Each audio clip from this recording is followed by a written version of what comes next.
রাত তখন গভীর, ঘরের বাতি নিভিয়ে সবাই প্রায় ঘুমের প্রস্তুতি নিচ্ছে। বাড়ির জানালা দিয়ে বাইরে তাকালে দেখা যায় মৃদু বাতাসে গাছের পাতা দুলছে। আকাশের চাঁদ যেন পুরো মহাবিশ্বকে ঢেকে রেখেছে এক রহস্যময় আলো। আমাদের বাড়িটা এমনিতেই খুব শান্ত, কিন্তু আজ একটু অন্যরকম লাগছে। আমার নাম রাহাত। আমি সাধারণত বোনের ঘরে খুব কমই যাই, কিন্তু আজ রাতটা যেন আলাদা।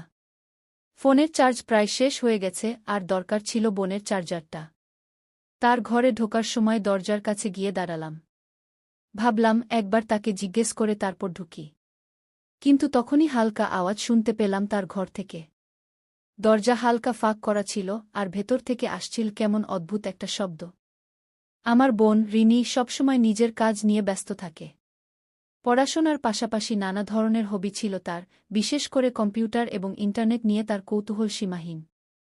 সে প্রায়ই কম্পিউটার দোকান থেকে ভিডিও নিয়ে আসত, যা সে বলে থাকত পড়াশোনার জন্য দরকার। তবে আজকের দৃশ্যটা যেন একটু অন্যরকম ছিল। আমি একটু কৌতূহলী হয়ে দরজাটা আরও একটু ফাঁক করলাম। ল্যাপটপের আলো তার মুখের উপর আলোর রেখা পড়ছে।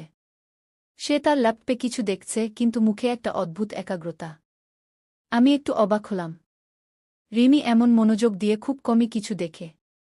আমি আরও একটু ভেতরে এগিয়ে গেলাম, দেখতে পেলাম ল্যাপটপের স্ক্রিনে যা চলছে তা একেবারেই স্বাভাবিক নয়।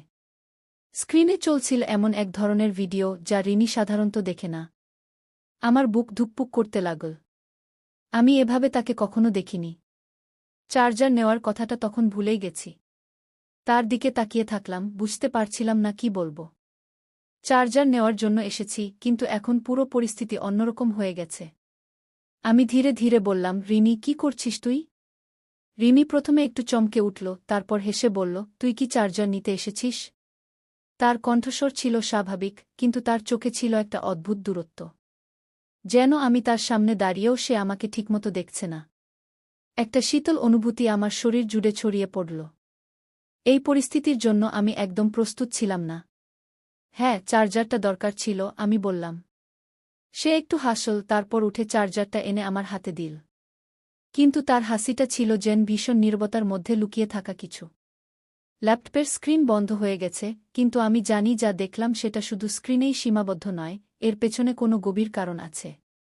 বিছানার পাশে রাখা ডায়েরিটা চোখে পড়ল। আমার কৌতূহল আরও বেড়ে গেল। সবসময় ডায়েরি লিখতে দেখা যেত না তাকে। ডায়েরিটা হাতে তুলে নিতেই রিনি হঠাৎ করে বলে উঠল, এটা খুলে দেখার দরকার নেই গু। আমি থেমে গেলাম।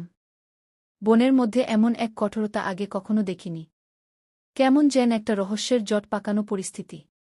আমি ভাবলাম হয়তো তার ব্যক্তিগত ব্যাপার, কিন্তু কিছু একটা ঠিক নেই তা আমি বুঝতে পারছিলাম। রাতের হাওয়া জানালা দিয়ে ভেতরে ঢুকছে, আর সেই বাতাসের হালকা শীতল ছোঁয়া আমাকে আরও চিন্তায় ফেলে দিল। মনে হচ্ছিল রিনি আমাকে কিছু বলছে না, কিছু একটা লুকিয়ে রাখছে। কিন্তু কি সেটা? আমি রুম থেকে বেরিয়ে আসলাম। বাইরে এসে দেখি পুরো বাড়ি নীরব। রাতের নিস্তব্ধতা আরও গভীর হল, কিন্তু আমার মনের অস্থিরতা বাড়ছিল। বিছানায় শুয়ে পড়লেও ঘুম কিছুতেই আসছে না। রিনির অদ্ভুত আচরণ, তার ল্যাপটপে দেখা ভিডিও, আর সেই ডায়েরির দৃশ্য, সবকিছু মিলে যেন এক অজানা রহস্যের ধাঁধা তৈরি করেছে। আমি বুঝতে পারছিলাম এর মধ্যে কিছু একটা খুবই ভুল, কিন্তু কি সেটা আমি ঠিক ধরতে পারছিলাম না। পরের দিন সকালে ব্রেকফাস্টের টেবিলে রিনি আগের মতোই স্বাভাবিক আচরণ করছিল, যেন কিছুই হয়নি। সে মায়ের সাথে হাসি মুখে কথা বলছিল, মাঝে মাঝে আমার দিকে তাকিয়ে হালকা হাসছিল। আমি যেন আগের রাতের সেই দৃশ্য ভুলে গেছি, কিন্তু মনে মনে আমি জানতাম ভুলে যাওয়া সম্ভব নয়। বিকেলে কলেজ থেকে ফিরে আমি কিছুটা গুটিয়েছিলাম। কি করব, কার সাথে কথা বলবো, কিছুই বুঝতে পারছিলাম না। নিজের রুমে বসে অন্যমনস্কভাবে ল্যাপটপ স্ক্রোল করছিলাম, তখনই রিনির দরজার সামনে দিয়ে যেতে যেতে তার হালকা ফিসফিসানি শুনতে পেলাম। আবার সেই ভিডিওগুলোর ব্যাপারে কেউ যদি কিছু জানে, তাহলে সমস্যা হয়ে যাবে, খুব নিচু গলায় কথাগুলো বলছিল সে। আমি বুঝতে পারলাম সে ফোনে কথা বলছে। দরজার কাছে গিয়ে শুনতে চেষ্টা করলাম, কিন্তু সে খুব সাবধানী, যেন সে জানত যে কেউ তাকে শোনার চেষ্টা করতে পারে। কথাগুলো ঠিকমতো বোঝা না গেলেও বুঝতে পারলাম কিছু গোপন বিষয় চলছে। রাতে আমি নিজেকে ঠিক রাখতে পারছিলাম না। মনে হচ্ছিল এই পুরো ব্যাপারটা আমার মাথার উপর দিয়ে যাচ্ছে। এক পর্যায়ে আমি সিদ্ধান্ত নিলাম ডায়েরিটা দেখতে হবে। সেই ডায়েরিটাতে কি আছে সেটা জানতেই হবে। রিনি রাতে ঘুমিয়ে পড়ার পর আমি খুব ধীরে তার রুমে ঢুকলাম। ল্যাম্পের মৃদু আলোতে সবকিছুই চুপচাপ ছিল। ডায়েরিটা তার টেবিলের পাশে ছিল, হাতের নাগালেই। ধীরে ধীরে সেটা তুলে নিয়ে আমি নিজের রুমে ফিরে গেলাম। ডায়েরির প্রথম কয়েকটা পাতা ছিল সাধারণ ঘটনা আর দিনের বিবরণ। কিন্তু পাতার পর পাতা উল্টাতে গিয়ে আমার চোখ আটকে গেল একটা পৃষ্ঠায়, যেখানে খুব পরিষ্কারভাবে লেখা ছিল আমার জীবনের সবচেয়ে গোপন সত্য, ও আমার হাত কাঁপতে লাগল আর চোখ আটকে গেল সেই লাইনের উপর। আমি ডায়েরির পৃষ্ঠাগুলো উল্টাতে শুরু করলাম আর দেখতে পেলাম এমন কিছু লেখা যা আমাকে স্তব্ধ করে দিল। সেখানে লেখা ছিল রিনি নিয়মিত কম্পিউটার দোকান থেকে আজেবাজে ভিডিও আনিয়ে দেখত, আর এই ভিডিওগুলো সে ব্যবহার করত একটি অদ্ভুত এবং গোপন উদ্দেশ্যে। রিনি লিখেছিল সে এসব ভিডিও দেখে কিছু আধ্যাত্মিক বা রহস্যময় শক্তির সন্ধান করছে, এমন কিছু শক্তি যা মানুষের মনকে নিয়ন্ত্রণ করতে পারে। ডায়েরির পরবর্তী কয়েকটি পৃষ্ঠায় লেখা ছিল কিছু গোপন নামাজের আয়োজনের কথা, যা সে রাতের গভীরে একা বসে করত। তার ধারণা ছিল এই বিশেষ প্রার্থনার মাধ্যমে সে কিছু বিশেষ শক্তি অর্জন করতে পারবে। সে বিশ্বাস করত এসব ভিডিও এবং প্রার্থনা তাকে অন্যদের চিন্তা এবং জীবন নিয়ন্ত্রণ করার ক্ষমতা এনে দেবে। আমি থমকে গেলাম। রিনি আসলে কি করছে? সে কি আসলে এসব বিশ্বাস করছে, নাকি সে কোনো মনের বিভ্রমে পড়েছে? আমার মাথায় একগাদা প্রশ্ন ঘুরপাক খাচ্ছিল, আর তখনই আমার মনে পড়ল কাল রাতে তার ল্যাপটপে যা দেখেছি তা হয়তো এর সাথেই জড়িত। ডায়েরির শেষে লেখা ছিল যদি কেউ আমার এই রহস্য জেনে যায় তাহলে সব শেষ হয়ে যাবে। আমি বুঝতে পারছিলাম রিনির মানসিক অবস্থা কোনো অস্বাভাবিক পথে যাচ্ছে। সে যেভাবে নিজের মনকে এমন কিছুতে জড়িয়ে ফেলেছে সেটা খুবই ভয়ঙ্কর। ঠিক তখনই পেছন থেকে রিনির কণ্ঠস্বর শোনা গেল, তুই আমার ডায়েরিটা পড়ছিস? আমি চমকে উঠে পেছনে তাকালাম। রিনি দাঁড়িয়ে আছে দরজায়, তার চোখে এক অদ্ভুত জ্বলন্ত দৃষ্টি। তুই এটা কিভাবে পেলি? তার কণ্ঠস্বর ঠান্ডা, কিন্তু চোখে ছিল তীব্র রাগের ঝলক। আমি ডায়েরিটা নামিয়ে রাখলাম আর বললাম, রিনি, তুই কি আসলেই এসব বিশ্বাস করিস? এসব তোর জীবন ধ্বংস করে দেবে। সে ধীরে ধীরে আমার কাছে এগিয়ে এলো। তুই জানিস না আমি কি করছিলাম, আর জানিস না কেন। কিন্তু এখন যেহেতু জানিস, তোরও এই গোপনটার অংশ হতে হবে। না হলে তার কথা অসমাপ্ত থেকে গেল, কিন্তু চোখের সেই ঝলক আমাকে ভীত করল। রাতের নীরবতা যেন আরও গভীর হয়ে উঠল, আর আমি অনুভব করলাম যে এই পরিস্থিতি আমার একার জন্য খুবই বিপজ্জনক হতে যাচ্ছে। রিনির কথাগুলো শোনার পর আমার মেরুদণ্ড বেয়ে ঠান্ডা স্রোত বইতে লাগল। তার চোখের সেই ভয়ানক দৃষ্টি আর ঠান্ডা কণ্ঠস্বর আমাকে বুঝিয়ে দিচ্ছিল যে কিছু একটা ভয়ানক ঘটতে যাচ্ছে। আমি কিছু বলার আগেই রিনি ধীরে ধীরে আমার কাছে এসে দাঁড়াল, চোখে একটা অদ্ভুত জেদ। সে যেন আমাকে তার রহস্যের মধ্যে টেনে নিতে চাচ্ছে, আর এই যাত্রায় কোনো পিছুটান নেই। তুই কি বুঝিস? রিনি আবার বলল, আমি যা করছি তা সবার জন্য নয়। আমি অনেক কিছু শিখেছি। আমি জানি কিভাবে মানুষের মনের উপর প্রভাব ফেলা যায়। আমার দরকার শুধু একটু সাহায্য, আর তুই যদি আমার সাথে থাকিস তাহলে আমরা সবকিছুই করতে পারব। আমার গলা শুকিয়ে গেল। আমি কোনোভাবেই এই পরিস্থিতি বুঝতে পারছিলাম না। রিনি কি পাগল হয়ে যাচ্ছে, নাকি সত্যিই সে এমন কিছুতে জড়িয়ে পড়েছে যা আমাদের বাস্তবতার বাইরে? রিনি, তুই তো জানিস না এসব কিভাবে বিপদ ডেকে আনতে পারে, আমি বললাম যতটা সম্ভব শান্তভাবে। এসব ছেড়ে দে, ফিরে আয় আগের মতো স্বাভাবিক জীবনে গিয়ে। সে হেসে উঠল, কিন্তু সেই হাসির মধ্যে ছিল এক ধরনের বিদ্রূপ আর অন্ধকার। স্বাভাবিক জীবন? তুই কি জানিস আমি কতদিন ধরে এই শক্তিগুলোর জন্য অপেক্ষা করছি? কত রাত জেগে প্রার্থনা করেছি, এই জগৎকে বুঝতে চেষ্টা করেছি। তুই তো জানিস না। তুই কিছুই জানিস না গে। আমি বুঝলাম তাকে যুক্তি দিয়ে বোঝানো সম্ভব নয়। সে এখন পুরোপুরি তার নিজস্ব জগতে ঢুকে পড়েছে, যেখান থেকে বেরিয়ে আসা প্রায় অসম্ভব। ঠিক তখনই রিনি হঠাৎ করে হাত বাড়িয়ে আমার হাত ধরল। তার স্পর্শ ছিল ঠান্ডা, আর আমার মনে হল তার হাত কাঁপছে। তুই আমার পাশে থাকলে সব সহজ হয়ে যাবে, সে ফিসফিস করে বলল। তুই আমার ভাই, তুই যদি আমাকে সাহায্য করিস আমরা একসাথে সবকিছু করতে পারব। আমি দ্রুত হাত সরিয়ে নিলাম, আর রিনির চোখে এক মুহূর্তের জন্য হতাশার ছায়া দেখা দিল। সে জানত আমি তার পরিকল্পনায় সায় দিতে যাচ্ছি না। আমি বুঝতে পারছিলাম এখান থেকে আমাকে বের হতে হবে। পরিস্থিতি যত জটিল হয়ে উঠছে ততই বিপজ্জনক হয়ে যাচ্ছে। কিন্তু তার আগে রিনির জীবনটা বাঁচানো দরকার। সে যেসব অন্ধকারময় শক্তির দিকে ঝুঁকছে তা তাকে ধ্বংসের দিকে নিয়ে যাচ্ছে। রিনি, আমি তোর ভাই, আমি তোকে সাহায্য করতে চাই। কিন্তু এই পথে না। তুই যদি এগুলো ছেড়ে দাস, আমি তোর পাশে থাকব, তুই আবার আগের মতো হয়ে যাবি গু। সে কোনো উত্তর দিল না, শুধু চুপ করে দাঁড়িয়ে রইল। তার চোখে সেই গভীর অন্ধকারের ছায়া। আমি বুঝলাম আমার কথাগুলো তার কাছে পৌঁছায়নি। সে হয়তো নিজেকে সম্পূর্ণভাবে হারিয়ে ফেলেছে। আমি ধীরে ধীরে তার রুম থেকে বেরিয়ে আসার জন্য পা বাড়ালাম, কিন্তু ঠিক তখনই রিনি বলল, তুই যদি আমার গোপনটা সবাইকে বলিস, তাহলে আমি তোকে আর ছাড়ব না। তুই জানিস না আমি কি করতে পারি গু। এই হুমকিটা ছিল কেমন যেন বাস্তব এবং অবাস্তবের মাঝামাঝি। আমি পেছন ফিরে তাকালাম। রিনি তখনও দাঁড়িয়েছিল, চোখে সেই একই রহস্যময় দৃষ্টি। তার হাসিটা যেন আরও গা ছমছমে। তুই চলে যা, সে বলল, কিন্তু মনে রাখিস তুই আমার গোপন জানিস।